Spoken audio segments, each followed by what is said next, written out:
Ô Senhor. Capítulo 24, versículo 1, por gentileza.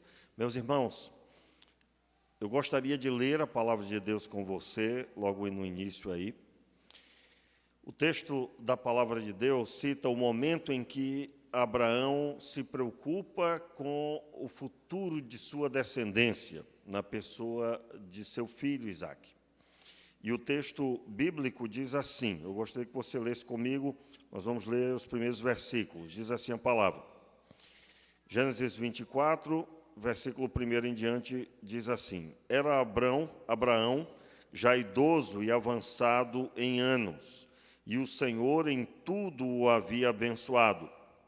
Disse Abraão ao seu servo, o mais antigo da casa, que governava tudo o que possuía: Põe a tua mão debaixo da minha coxa, para que eu te faça jurar pelo Senhor do céu e da terra, que não tomarás para meu filho mulher dentre as filhas dos cananeus. Repita aí comigo o versículo 3, por gentileza, ouvindo a sua voz na sua tradução. Para que eu te faça jurar pelo Senhor Deus do céu e da terra, que não tomarás para meu filho mulher dentre as filhas dos cananeus, no meio das quais habito. Mas que irás à minha terra e à minha parentela, e dali tomarás mulher para meu filho Isaque. Perguntou-lhe o servo: Se a mulher não quiser seguir-me a esta terra, farei então tornar teu filho à terra de onde saístes? Respondeu-lhe Abraão, vamos lá juntos, verso 6, respondeu-lhe Abraão: Guarda-te de não fazeres tornar para lá meu filho. O Senhor Deus do céu, que me tirou da casa de meu pai, da terra da minha parentela, da minha terra e parentela, e que me falou, e que me jurou, dizendo: Darei esta terra à tua descendência. Ele enviará o seu anjo diante de ti. Mais forte. Ele enviará o seu anjo diante de ti, para que tomes mulher de lá para meu filho. Amém? Só até aí. Vamos orar? Meu Pai, muito obrigado pela tua palavra. Eu te peço, meu Pai, que o Senhor nos dê a graça de entendermos um pouco mais do teu projeto, do teu plano, e que esse entendimento se torne atitude na nossa vida. Em especial, Pai, eu te peço por cada pai, cada mãe que temos aqui. E prepara também o coração daqueles que um dia constituirão família. Oramos assim, meu Pai, no nome de Jesus. Amém e amém. A série que nós estamos ministrando atualmente é um estudo sobre como Abraão se tornou pai da fé. Como Abraão se tornou um modelo a ser apreciado não só pelo povo de Israel, mas por todas as nações que nós temos em todas as nações, até mesmo em outras religiões, o respeito e a admiração para a pessoa de Abraão. Abraão, meus amados, e eu quero relembrar isso, ele é chamado de pai da fé no texto de Romanos, capítulo 4, nós ministramos aqui dias atrás, e ele é chamado assim e é reverenciado como modelo no meio dos judeus. Você conhece os textos bíblicos que, inclusive, as pessoas eram mais apegadas ao fato de serem descendência de Abraão do que a viver uma vida de santidade. Como se o simples fato de ser da descendência fosse o suficiente para garantir o futuro abençoado. E quando nós olhamos para essa realidade, nós somos convidados a refletir como que ele se tornou. Em resumo, o próprio texto de Romanos declara que ele creu. e isso lhe foi imputado por justiça. Ou seja, ele creu e Deus recebeu a sua vida e o abençoou. E quando falamos ele creu, nós precisamos notar bem, ele agiu conforme a ordem de Deus. E detalhe, ele agiu sem ter a Bíblia para ler. Hoje você tem a Bíblia, meu irmão. Eu me lembro de uma série que eu não me esqueço mais, que marcou minha vida, né? Uma série de mensagens que eu preguei aqui, que falava sobre o privilégio, a bênção, se eu não me engano, eram quatro realidades que tornam o nosso tempo um tempo abençoado comparado com o Antigo Testamento. E um deles é o fato de termos a história concluída. Você tem a Bíblia, que já foi toda preparada para te dar toda a direção para a sua vida. Me lembro que um outro fator primordial é que você vive debaixo de uma aliança onde você recebeu o Espírito Santo ao crer. O Espírito Santo te deu capacidade e entendimento para entender a Escritura. Você sente saudade de Deus se você se distancia. Você se sente mal se você comete um pecado ou persiste nele. Tudo isso é fruto do novo nascimento, de ter sido recebido por ele. Agora eu quero deixar claro, irmãos, que isso era exatamente o que Abraão não tinha. Abraão não tinha escritura para ler, ele não tinha como saber a vontade de Deus baseado nos erros de homens que caminharam e assim agiram fora da propósito de Deus, e você sabe muito bem, né? Um dia uma pessoa perguntou por que na Bíblia tem umas histórias difíceis, né? Aí eu digo, é justamente para que nós possamos olhar, refletir e vigiar na nossa vida. Vigiar. E Abraão, ele se tornou o pai da fé e ele tomou a atitude de romper, de obedecer a Deus. Gênesis 12, sai da tua terra, da tua parentela, sai da tua terra, da tua parentela, da casa de teu pai, e vai para uma terra que eu te mostrarei. Deus manifestou-se, a voz de Deus se manifestou, e Deus o chamou para fazê-lo. E ele saiu, conforme Deus havia dito. Meus amados, o texto bíblico vai dizer que esse homem obedece. E hoje pela manhã ministramos sobre a provação que ele passou, e ele foi fiel entregando o seu filho, o seu único filho. Agora, acabei de ler com você a passagem após a provação, e Deus tendo prometido abençoá-lo. Deus prometeu abençoar Abraão. Aliás, o texto é o único texto em toda a Bíblia que Deus promete usando o próprio nome. Não há nada mais que Deus poderia fazer além disso. Como assim? Quando uma pessoa prometia algo a alguém, invocava o nome do Senhor como testemunha daquele negócio. E Deus, sendo testemunha, o negócio estava firmado. Não existe ninguém maior do que o próprio Deus.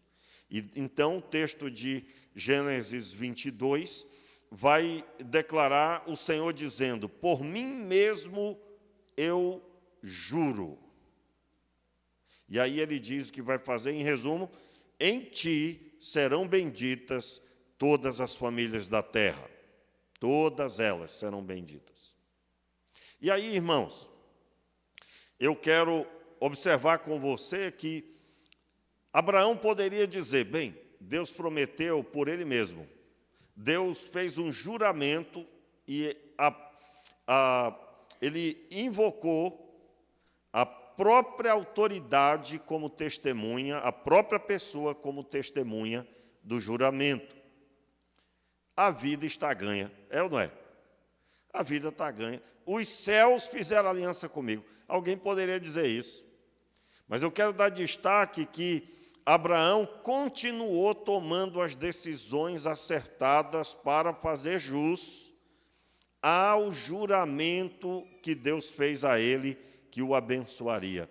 Porque nesse juramento está continuar na presença de Deus. O próprio Deus, quando chega para Abraão, em outro episódio, diz: anda na minha presença e ser perfeito. O ser perfeito não é uma perfeição na visão que nós temos hoje, mas significa, na tradução do texto, seja completo na minha presença, totalmente na minha presença. Aí não tem um cercadinho no coração que Deus ali não tem acesso. A pessoa está totalmente entregue a Deus. Seja completo na presença de Deus. Muito bem. E aqui ele demonstra uma preocupação muito grande, porque ele já estava bem idoso, ele teve Isaac com 99 anos. O Isaac agora já era um rapaz, já devia ter 17, 18, 20 anos. E então Abraão estava preocupado porque ele poderia ver a sua morte e não ver o casamento do filho. Então ele chama o servo, que era o mordomo das coisas de Abraão, e Abraão era muito rico, e esse servo, ele firma compromisso, ele faz um juramento. Põe a tua mão, verso 2, né? Põe a tua mão debaixo da minha coxa, o finalzinho aí. Isso era uma forma de juramento da época, onde a pessoa jurava, e esse juramento era o juramento mais sério depois de um negócio, ou no negócio no formato que eu acabei de explicar. Porém, o próprio Abraão, ele fala no verso 3, acompanhe: para que eu te faça jurar pelo Senhor do céu e da terra. Então, era um compromisso firmado com o próprio Abraão, por isso, põe a tua mão debaixo da minha coxa. E era um compromisso firmado diante de Deus. O próprio Deus iria observar se ele iria cumprir o que Abraão estava dizendo. E o que Abraão estava dizendo, irmãos, que ele iria até a parentela dele, e ele buscaria mulher para Isaque. Irmãos, eu quero dar um destaque aqui nessa explicação, preste bem atenção. Verso 4, mas que irás à minha terra e à minha parentela, e dali tomarás mulher para meu filho Isaque. E aí o servo pergunta, no verso seguinte: e se a mulher não quiser vir, devo levar Isaque para a terra da sua parentela? E aí o verso 6 respondeu Abraão, acompanhe: guarda-te de não fazeres tornar para lá meu filho. Por que, irmãos, disso? Por quê? Aí o verso 7 ele explica: o Senhor Deus do céu, que me tirou da casa de meu pai e da terra da minha parentela, e que me falou e me jurou, dizendo: darei esta terra à tua descendência. Ele enviará o seu anjo diante de ti, para que tomes mulher de lá para meu filho. Veja bem, em outras palavras, Abraão responde ao servo dizendo: Deus ordenou que eu saísse de lá. Obediência de Abraão. Como agora meu filho vai voltar para o lugar que Deus disse para sair? Entenda, porque aqui nós estamos falando da obediência a Deus. E nessa obediência, o assunto é com quem meu filho vai casar. Eu gostaria só para você entender um pouquinho, né, o que eu estou falando, volte um pouquinho aí no texto, abra sua Bíblia aí no texto de capítulo 10, por gentileza, de Gênesis. Capítulo 10. O texto diz assim, você encontra aí os descendentes de Noé, não é isso? Descendente de Noé. Noé teve 3 filhos, quem são eles? Os filhos de Noé, está aí no verso 1, Sem, Cão e Jafé. Né? Sem, Cão e Jafé. Aí aconteceu um episódio na família de Noé, onde Noé, ele planta uma vinha depois do dilúvio, ele faz o vinho e ele se embebeda, fica bêbado na tenda e fica sem roupa. Cão vai até lá de forma obscura, né? O texto, a conduta dele é uma conduta sinistra, obscura mesmo, e ele vai e desrespeita o pai no ambiente que ele estava ali na tenda. O texto diz que ele volta aos seus irmãos e ele narra o que aconteceu. Os irmãos, Sem e Jafé, vão até o pai de costas com um lençol, de costas, caminhando de costas, e lançam o lençol sobre o pai. E o pai, quando fica curado da bebedeira, ele vem a ele o conhecimento do que havia acontecido. Ele chama os filhos e ele determina algo sobre eles. Olha só o que acontece aqui. O texto diz, né, que logo após que isso aconteceu, aí está aí no texto, Noé planta uma vinha, né? No capítulo anterior, ele planta a vinha, no verso 25. Vamos ler o verso 24 também. Despertou Noé do seu vinho e soube o que o seu filho mais moço lhe fizera. E disse: Maldito seja Canaã, escravo de escravos seja para seus irmãos. Disse mais: Bendito seja o Senhor Deus de Sem. Sem é o mais velho, tá, irmãos? Ele é o mais velho. Bendito seja o Deus de Sem. Seja-lhe Canaã por servo. Alargue Deus a Jafé. Habite ele nas tendas de Sem. E seja-lhe Canaã por servo. Em outras palavras aqui, o Sem, o mais velho, era o que tinha a bênção. O Jafé habitaria na tenda de Sem, como que dizendo, Jafé será muito abençoado, mas não será maior do que Sem. E Canaã será servo. Servo. Servo aqui é escravo, tá, irmãos? Escravo. Quero lembrar você a linguagem de escravo da época. Se tornava escravo por meio da guerra, perdia-se a guerra, os homens eram escravos. Se tornava escravo por dívida, a pessoa não tinha lá controle do financeiro, fazia uma dívida que não podia pagar, era vendido como escravo. Você lê o livro, por exemplo, O Homem Mais Rico da Babilônia, é um livro excelente para explicar sobre escravidão. O alvo é falar sobre finanças, mas ele narra lá um pouco de como isso acontecia na área financeira. A Bíblia está cheia de relatos sobre isso. Jesus mesmo contou a parábola do credor incompassivo. Na parábola, ele vai ser vendido, não só ele, mas a sua família, seus filhos, vendidos para pagar a dívida, que era uma dívida impossível de ser paga. E então, a linguagem de escravidão era diferente do que nós conhecemos, infelizmente, no Brasil. Nós tivemos a escravidão dos negros, falando assim na linguagem do passado, e que foi uma aberração. É até hoje, qualquer coisa parecida. Mas quando a gente está aqui explicando sobre escravidão, nós somos brasileiros, podemos cometer esse erro de lembrar da escravidão no Brasil. Para você ter uma ideia, a escravidão para com os povos, na época, tinha leis, onde, por exemplo, não podia agredir, ou se houvesse uma agressão, o dono, o responsável, poderia ser penalizado, e na lei, por exemplo, você vai encontrar que a pessoa ia ganhar até a libertação, se fosse agredida, e nessa agressão ela ficasse com alguma sequela. Então, é uma linguagem diferente completamente, mas qual o meu objetivo de explicar isso?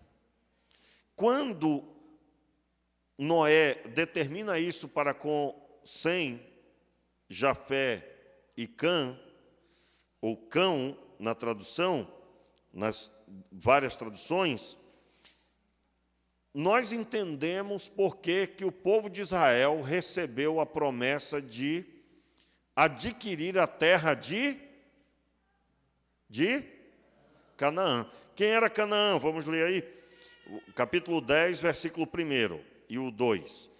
São estas as gerações dos filhos de Noé, Sem, Cão e Jafé, os quais descendem os filhos depois do dilúvio.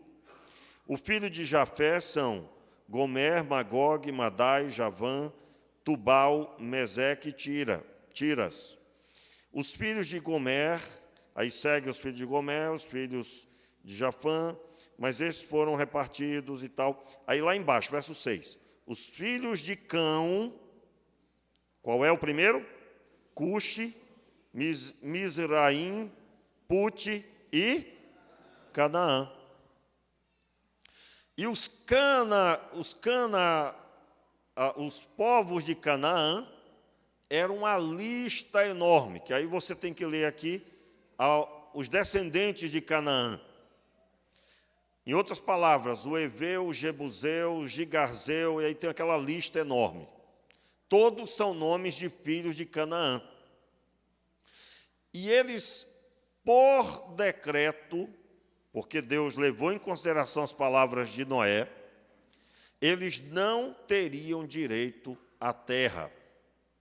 Eles seriam escravos. Escravo não tem futuro. Ele não é proprietário de terra para gerar um futuro para as suas gerações. Quando nós observamos isso, nós passamos a entender um pouco do que Abraão estava falando. Veja bem, Deus prometeu abençoar a Abraão e prometeu dar a ele as terras que ele peregrinava. Quando ele fala assim, Deus dará à minha descendência estas terras. Aí quem tem a Bíblia Thompson tem um mapa lá no final, lá no meio, já no fim, acabou a Bíblia e tem os estudos. Você vai encontrar lá o mapa mostrando a peregrinação de Abraão.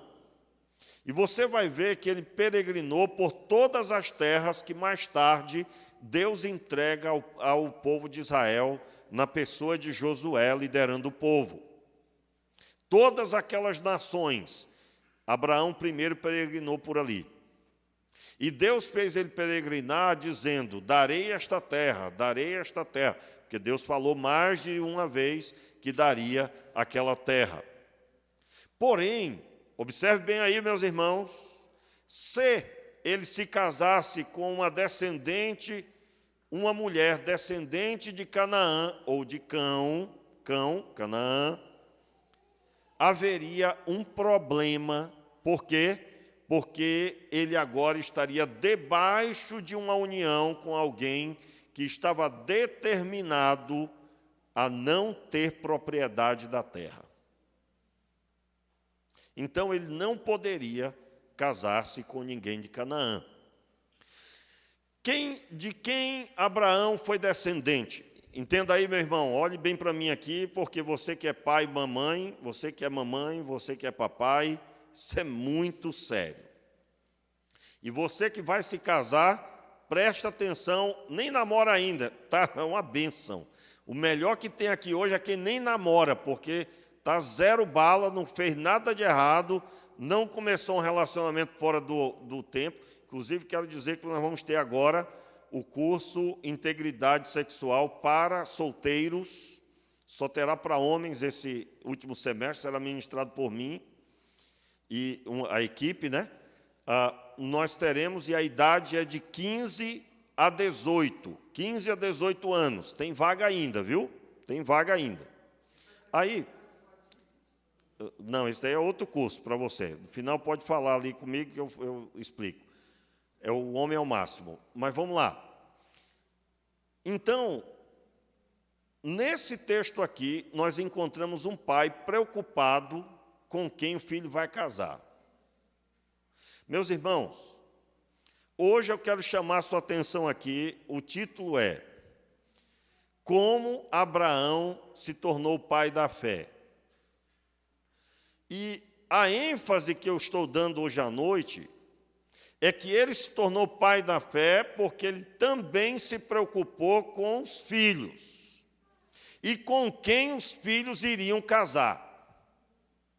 Só para você ter uma ideia do que eu estou falando, se ele que é descendente de Sem, aquele que estaria debaixo da bênção, quando Deus chegou para Abraão e disse: sai da tua terra, da tua parentela, da casa do teu pai, e estava fazendo isso porque ele era descendente de... Vamos lá, gente. Descendente de Adão, pastor. Irmão, pelo amor de Deus. Abraão era descendente de quem? De Sem. E Sem, o primogênito, seria o que teria direito de ser o líder de tudo. Entenda bem aí, meu irmão. Pastor, é muito difícil entender isso aí. Coitado do cão, pastor. Meu irmão, ficou esquisito agora, né? Coitado do cão, né? Coitado do Canaã, pastor. Meu irmão, eu convido você a estudar a descendência de Cão e a descendência toda, não só Canaã. Você vai ficar assustado.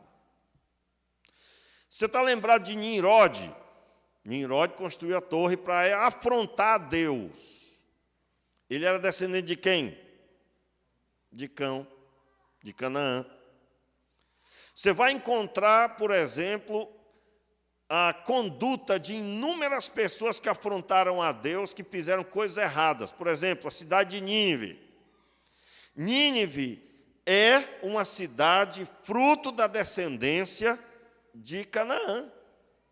Está lembrado do texto? Como eles eram maus aos olhos do Senhor. Citei aqui a conduta deles uma vez, várias vezes já. Meu irmão, a maldade dos ninivitas era tão grande que Deus disse: não tem jeito, eu vou ter que matar todos eles. Mas eu vou dar uma colher de chá, vou mandar o profeta lá. Diz o texto que jejuou do rei aos animais que tinham na terra. Jejuaram pedindo misericórdia. Ninguém viu um boi lá lendo a Bíblia, né, irmãos? Você entendeu? Eles não deram comida para os animais, né? Todo mundo entendeu. Mas Deus fez o quê? Teve misericórdia, porque todos eles se arrependeram. Era uma grande cidade de pelo menos 170 mil pessoas. Muito bem. Preste bem atenção no que eu estou dizendo, porque Abraão se preocupou com quem o filho ia casar.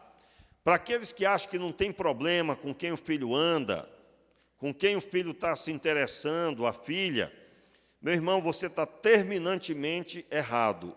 E se você não se preocupa com isso, deixa eu explicar uma coisa para você. Você só está fazendo o que é reflexo da sua vida espiritual. Porque o que Abraão fez foi reflexo da vida espiritual.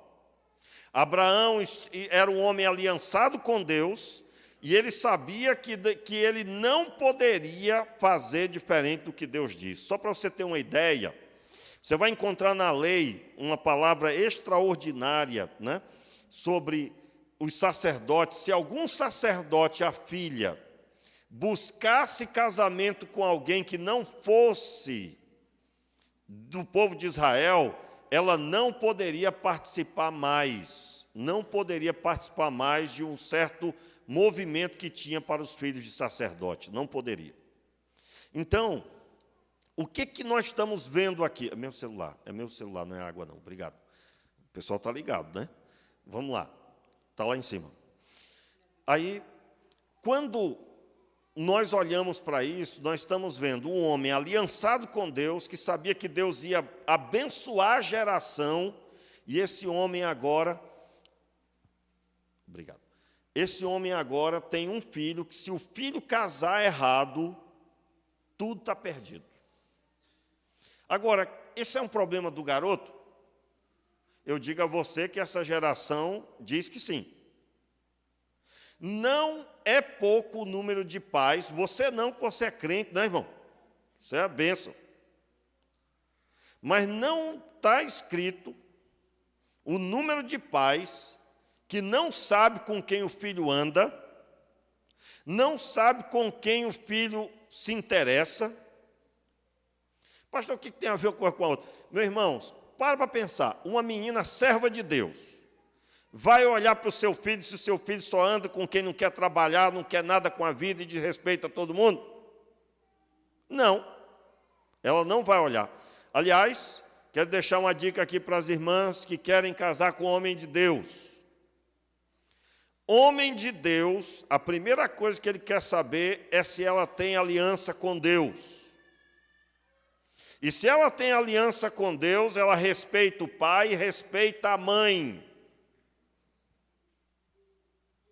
Se ela não tem aliança com Deus, não leva a sério ir para uma vigília, não quer saber de estar participando das coisas da igreja, é um mero participante, no sentido que não está nem aí se tem gente para fazer ou não, porque é a obra de Deus, então tem que se preocupar. É a obra do meu Deus. Esta pessoa, ela tende a não encontrar o homem de Deus, porque se for homem de Deus mesmo, ele não vai querer papo com uma moça que não tenha demonstração de aliança. E automaticamente eu pergunto aos irmãos, essa é ou não é a realidade de Abraão? Qual eram as características dessa pessoa? Ela tinha que ser da descendência abençoada.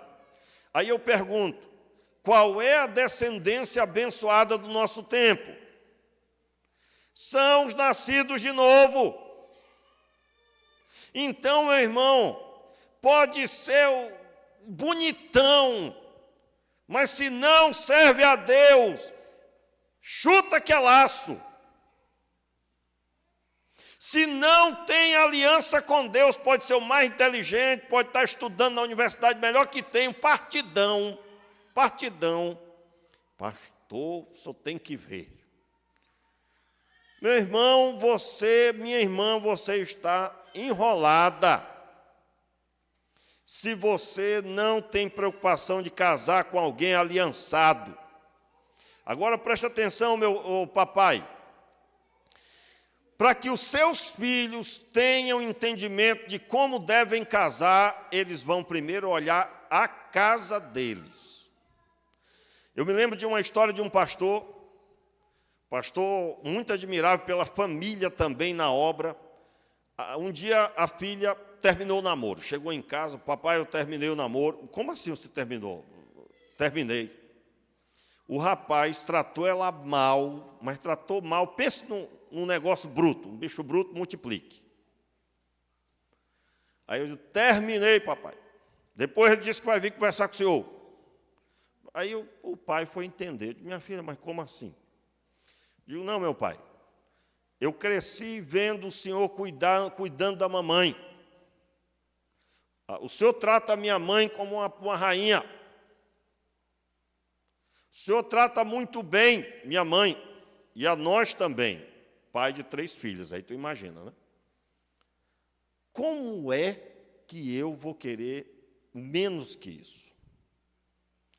Meus irmãos, essa menina, o pai não disse nada disso para ela, mas ele viveu um bom relacionamento no casamento, de forma que a menina dizia certamente, é isso que eu quero para mim. Em resumo, papai e mamãe, o que é que você tem que fazer? Você só tem que ser crente, você só tem que buscar Deus de verdade, viver a fé. A Bíblia diz para o homem tratar bem a esposa. A Bíblia diz para a mulher também ser uma auxiliadora, adjuntora, alguém que lhe corresponda, que some, que multiplique com ele, que esteja ao seu redor. Se você servir a Deus de verdade, você está preparando seus filhos para saber escolher com quem casar. Agora, se o reflexo da sua vida é que você não lê Bíblia, você não ora, você não tem vida no altar, tanto faz como tanto fez. Tanto faz como tanto fez. Seus filhos estão sendo gerados para também dizer que tanto faz, tanto fez. Meu irmão, você tem a garantia de que Deus vai guardar os nossos filhos. É o nível de aliança que nós temos. E se nós somos aliançados, nós vamos nos preocupar com quem os filhos vão casar. Então, se você tem o seu filho pequenino, essa mensagem dá para mim hoje. Olha só, o seu futuro está garantido pelo governo de Deus. E Deus governa sobre aqueles que andam conforme sua vontade. Você tem uma ideia de quantas vezes Deus vai livrar você de ter perturbação na sua mente? Que é isso, pastor? Perturbação o quê, pastor? Meu irmão, corra não. Espera aí. Abra sua Bíblia aí, rapidinho.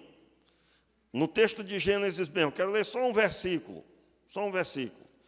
O texto de Gênesis, logo mais à frente, quando Jacó, logo após Jacó ter tomado a primogenitura. Você conhece o texto, você sabe, está aí no capítulo 27, né? Jacó toma a bênção de Esaú, não é isso? Vamos lá, irmãos? Capítulo 27, o comecinho está ali, né? Capítulo 27, Jacó toma a bênção de Esaú. Aí tem a história todinha. Esaú, irmãos, Deus não abençoou porque o homem era ruim. Era ruim e Deus decidiu que ele não seria abençoado Jacó. Tanto é, eu não vou ler esse texto, mas o texto diz que ele toma por esposa mulheres na terra de Canaã, porque justamente ele havia ouvido que Rebeca e Isaac tinham se preocupado também com ele, com Jacó, se casar com alguém daquela terra. Aí olha só o que aconteceu quando ele se casou com essas mulheres. Verso 46, último versículo. Então disse Rebeca a Isaac: enfadada estou da minha vida, por causa das filhas de Et. Se Jacó tomar mulher dentre as filhas de Et, tais como estas, dentre as filhas desta terra, que me servirá a vida? Aí, entenda aí, ó, Et, ele é descendente de Canaã. Era gente ali, de onde eles estavam morando. Eles estavam morando em Canaã. E esse descendente de Canaã, chamado Et, Esaú tinha se casado com a filha dele. E essas mulheres, eram duas, perturbavam a vida de Rebeca. Vamos entender a perturbação aí? Vamos entender. Vamos parafrasear com o nosso tempo. Você é servo de Deus, você ora, lê a Bíblia, você busca a Deus. Agora imagine seu filho casado com uma moça que vai repudiar isso. Veja bem, irmãos, a fé não é obrigatória, ela é voluntária diante daquele que a pessoa creu, então o Senhor Deus a tomou e ela creu. Vamos dizer assim. E é assim, né? Então, quando a pessoa vai se interessar por alguém, ela tem que ter a visão seguinte: eu devo olhar para quem essa pessoa tem aliança. Tem aliança com Deus de verdade? Então, amém. Do contrário, ninguém pode forçar no casamento. Olha só, irmãos, isso é muito pesado, isso é forte demais. Pelo menos foi para mim. Porque antes de ministrar aqui, eu sou ministrado. Olha só, olha o tamanho da missão para o homem. O homem terá que governar sobre a sua casa. E esse governo é suprir com toda necessidade. O homem terá que ser o sacerdote do seu lar. Isso demanda que ele terá que orar pela esposa. Ele terá que conduzir os filhos a ter aliança com Deus. Isso não é uma tarefa da mulher, a mulher auxilia. Mas quem lidera é o homem. Quantos estão entendendo? E como vai acontecer um governo com quem não tem aliança com Deus? Preste atenção, meu irmão. Os que são aliançados têm vezes, têm dias. Eu duvido aqui que os homens não vão confirmar que você vai chorar lágrima de sangue, meu irmão, para poder viver. É ou não é verdade? para poder cumprir, eu estou dizendo. Por isso nós temos dito que casamento é para homem, porque menino corre, menino vai correr. Está lá a mulher doente, os filhos doentes, vai para o canto da sala e vai chorar. Ah, meu Deus, e agora? Que agora o quê, rapaz? Seja homem. E aí ele vai levantar, irmãos, uma frase que eu digo para minha mulher, quando a coisa está difícil, na saúde, alguma coisa está acontecendo, eu digo, vai dar tudo certo, Senhor Deus é conosco.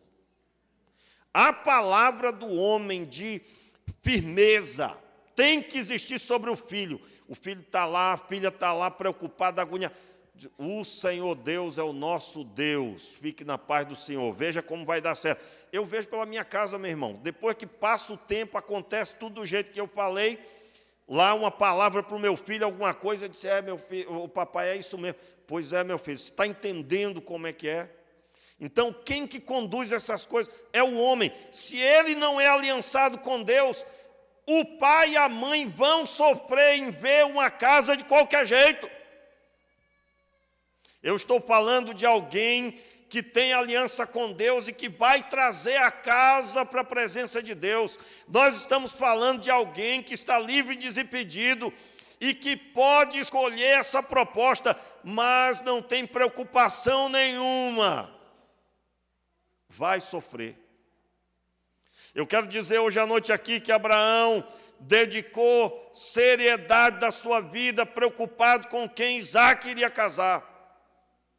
Você, pai, você tem que estar pensando como é que vai ser com seus filhos.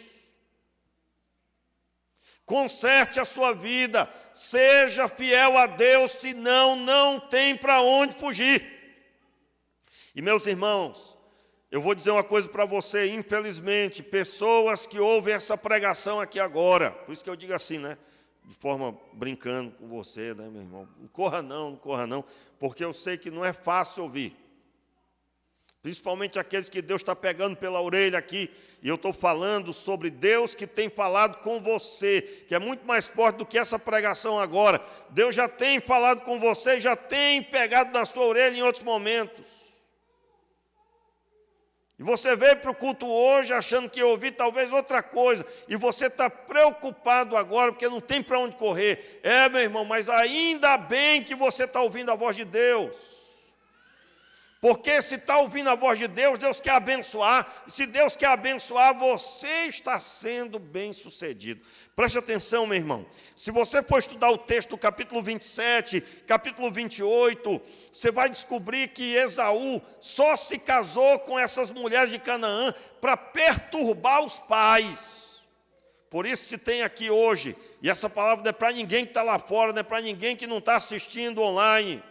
Essa palavra é para você. Se você tem algum problema de relacionamento com seus filhos, conserte. Ah, eu estou esperando meus filhos me procurarem, pastor. Não, quem lidera é você. Quem tem que procurar e dizer como devem ser as coisas é você. É você que tem a responsabilidade diante de Deus.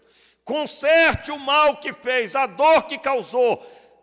Você sabe, a própria Bíblia diz para não levantar a ira dos filhos. Quando é que se levanta a ira dos filhos? Quando você está errado e você não reconhece. Quando você fez um mal e não voltou para corrigir.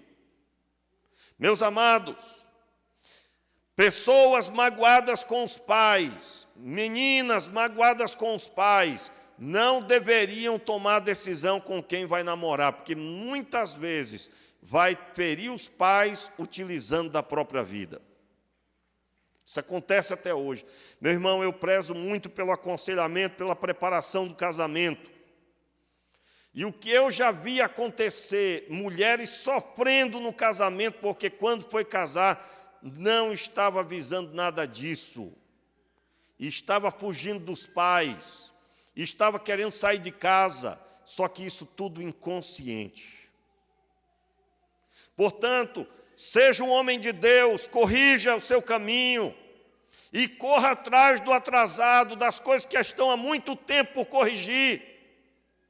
Chegue para os seus filhos e pergunte, você tem alguma tristeza do seu pai, da sua mãe? Você, mãe, chegue e pergunte. Eu vou lhe dar uma dica como descobrir isso. O que é do nosso passado que você não gosta de lembrar? Eu normalmente, no gabinete, eu descubro dessa forma. O que é que você, do seu passado, você não gosta de conversar? Tem mágoa ali. Você não gosta que ninguém toque em determinado assunto do seu passado, com seu pai, com a sua mãe. Você não gosta de lembrar, você não consegue abraçar seu pai, você não consegue abraçar sua mãe. No Dia das Mães é um martírio, porque você tem um coração amarrado. No Dia dos Pais é um martírio, porque você tem o seu coração ferido, você não consegue abraçar. Preste atenção, pessoas magoadas acabam utilizando da própria vida de forma inadequada. É o veneno que toma achando que o pai é que vai morrer. Meus irmãos, Abraão se tornou pai da fé, mas ele teve que se preocupar com quem os filhos estavam querendo se interessar. É claro, eu estou falando num palavreado atual, né? Você está aqui hoje. O Senhor Deus está falando com você que você tem que corrigir o seu caminho, que você precisa juntar a sua família, você precisa buscar Deus com a sua casa. Você precisa observar o casamento dos seus filhos. Nós oramos lá em casa desde antes de nascer, Senhor. O Senhor vai nos dar um filho ou uma filha. Já declaramos a bênção e o milagre, temos orado. Temos pedido a Deus, Senhor, prepare uma esposa aliançada com Deus.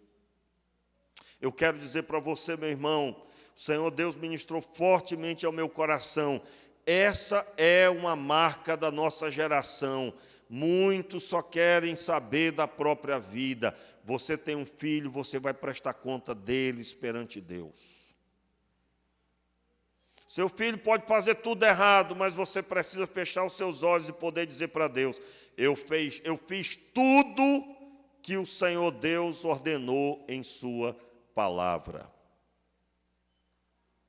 Eu quero encerrar dizendo, por que você tem que casar com alguém aliançado? Senão vai trazer problema para os pais. Não foi assim que eu disse? Eu dei o exemplo do homem. Mas a mulher, se não for aliançada, meu irmão, o negócio está feio. Olha, eu vou dizer para você uma coisa. Uma mulher que não anda ouvindo a voz de Deus, ela pode trazer grande destruição para a casa dela. Por quê? Porque uma mulher que fala repetidas vezes, se o homem não vigiar, ele pode entregar o governo nas mãos dessa mulher que não tem sabedoria de Deus. E eu vou dizer aqui para você muito seriamente, quem é convertida terá que renunciar a si mesmo e buscar muito a Deus para ter sabedoria. Imagine se não for. A pessoa não tem absolutamente nenhum compromisso com a palavra de Deus. Ela não foi alcançada, ela não se converteu e ninguém pode determinar isso. Por isso, eu estou dizendo, solteiros, solteiras, não casem com alguém que não tem aliança com Deus. Se for aqui da igreja, antes de se aproximar e firmar algum compromisso mais sério, procure o pastor. Meu irmão, o pastor da igreja, e eu creio que todo pastor tem isso, ele sabe quem é fiel e quem não é. Ele sabe quem tem problema, principalmente o pastor Renato. Estou aqui, irmão, já esse tempo todo, tem um problema aí. Não adianta o cara chegar para mim com desculpa. Já conheço a história toda. Conheço. Eu explicava até um tempo para alguém, irmãos, chegar outro pastor aí agora, né? Porque Deus é que sabe, eu não sou dono de mim. Daqui a pouco Deus pode me levar para outro lugar, tá certo? Mesmo jeito que eu vim, posso ir. Deus é que é Senhor da obra. Não estou prometendo nada nem jogando indireto, tá, irmãos? Estou falando na seriedade do reino. O pastor que vier, o cabra sem vergonha, ele vai ficar uns 3 anos dizendo, não, pastor, estou tentando, estou lutando. Aí o pastor, meu amado, está lutando, está tentando. Não, pastor, sabe o que é? Porque tem muitos problemas. Rapaz, ele tem muitos problemas, vamos orar por ele? O pastor não conhece, ele é sábio, e ele não está levando em consideração nada além do que ele está vendo. Aliás, irmãos, quando eu cheguei aqui, eu ouvi a historinha, um falando, um tentando jogar o pastor contra os outros. Aí eu dizia, não sei, não conheço, estou conhecendo agora, vamos caminhar, 1 milha, 2. Irmãos, como eu teria cometido injustiça, porque muitos que chegavam no meu ouvido para falar lorota, era o problema. E alguns nem em Cristo estão mais. Então, o que eu estou dizendo aqui hoje? Eu estou dizendo para você que você pode até enganar as pessoas. Você pode até dizer, não, amanhã eu estou orando, quem sabe o ano que vem. Mas você sabe que você está enrolando. Você sabe. Você pode até chegar para o pastor e dizer, não, pastor, você sabe como é que é. Mas como que consegue repetir isso 10 anos seguidos? Como assim? Deus é poderoso ou não é, irmãos? E o homem é brabo 10 anos seguidos. O meu problema é esse. 10 anos seguidos, meu Deus do céu. Meus irmãos, em outras palavras, tem um monte de gente que fica se enganchando em desculpa. E o tempo está passando, essas crianças estão crescendo. E se você não foi homem de Deus e não é um homem de Deus, você vai chorar, meu irmão. E o Senhor Deus quer livrar você disso. Se arrependa, se converta, ajunte a sua família em oração, busque a Deus de verdade, porque o Senhor Deus quer trazer a bênção sobre as nossas casas. Eu oro sempre, irmãos, Deus, tenha misericórdia da minha casa, tenha misericórdia do meu filho. Um dia, meus irmãos, eu fui falar com uma pessoa, muito tempo atrás, aí a pessoa disse, não, pastor, quando o senhor tiver filho, o senhor vai saber. Aí eu fiquei assim com aquilo no coração, mas como assim? Eu tenho que saber o Deus que eu tenho, não é a questão se tem filho ou não. Coitado de pau, não tinha filho. Como é que fica? Meus irmãos, o que ordena sobre a nossa vida é a palavra de Deus. Então, se você tem lá o gente boa, a pessoa que é o melhor que tem na universidade, mas não tem aliança, não mexa com isso. Se arrependa. E a situação está ficando braba. Está ficando sério, irmãos. E eu estou convocando você, venha e se arrependa. Busque a Deus, busque a transformação da sua vida. Isso vai refletir na sua casa. Busque a transformação das suas mazelas, tudo que está impedindo você de ser servo de Deus de verdade. Busque a transformação, busque o quebrantamento. Meus irmãos, os dias estão se findando e nós temos muito trabalho. Olha só, preste atenção. Se você não resolver os seus problemas, você não conseguirá ajudar ninguém. Quando você vai no voo, todo voo tem aquela orientação. Se você não voou ainda, eu aconselho, dá um jeito. Nem que seja aqui para São Paulo, rapidinho, baratinho. E você vai ouvir. Senhores passageiros, se os senhores tiverem algum problema, se o voo tiver alguma situação, aí, né? Aí vai cair máscaras, primeiro põe em você, depois põe no outro. Primeiro em você, depois no outro. Se você quer ser bênção na vida dos seus filhos, primeiro você tem que ser aliançado. Se você não é aliançado, seus filhos estão em risco. Se você já é aliançado, permaneça, se entregue mais. Você é aliançado? Então você é uma pessoa que tem fé e tem obras. Você está no caminho. Fique de pé no seu lugar, vamos orar. Feche os seus olhos. Convidar o ministério para estar aqui já. Põe a mão no seu coração aí e ore. O que é que você está fazendo da sua vida? E agora diga para Deus, eu me arrependo, Senhor. Se você está pleno, eu creio, a maioria está pleno. Peça a Deus misericórdia para que você não se desvie. Ore. Feche os olhos e ore. Você solteiro, que talvez já estava se enveredando para o caminho mau, se arrependa. Se arrependa. Você que não tinha esse pensamento, ore a Deus agora dizendo: Senhor, me ajude, entrega na minha vida. Me dá, Senhor, um casamento santo, abençoado. Tem misericórdia. Senhor, nos levantamos em oração pedindo misericórdia sobre esse lar, sobre essa casa, talvez uma casa só, Senhor, dentre as muitas, mas é uma casa preciosa aos teus olhos. Pai, nós te pedimos agora a tua providência sobre esse coração, sobre este governador, sobre esta auxiliadora, Senhor. Nós te pedimos, Senhor, ajuda, meu Senhor, a ser instrumento nas tuas mãos. Conduz esta pessoa a uma aliança profunda contigo. Meu Deus, abençoa os filhos, Pai. Livra de todo mal, Senhor. Toma em tuas mãos, meu Pai. Nós te pedimos, Senhor, seja agora sobre esses filhos pequenos. Que o Senhor Deus ajude, Senhor, esse pai, essa mãe. Livra de todo mal esses filhos. Multiplique as tuas bênçãos sobre esta igreja.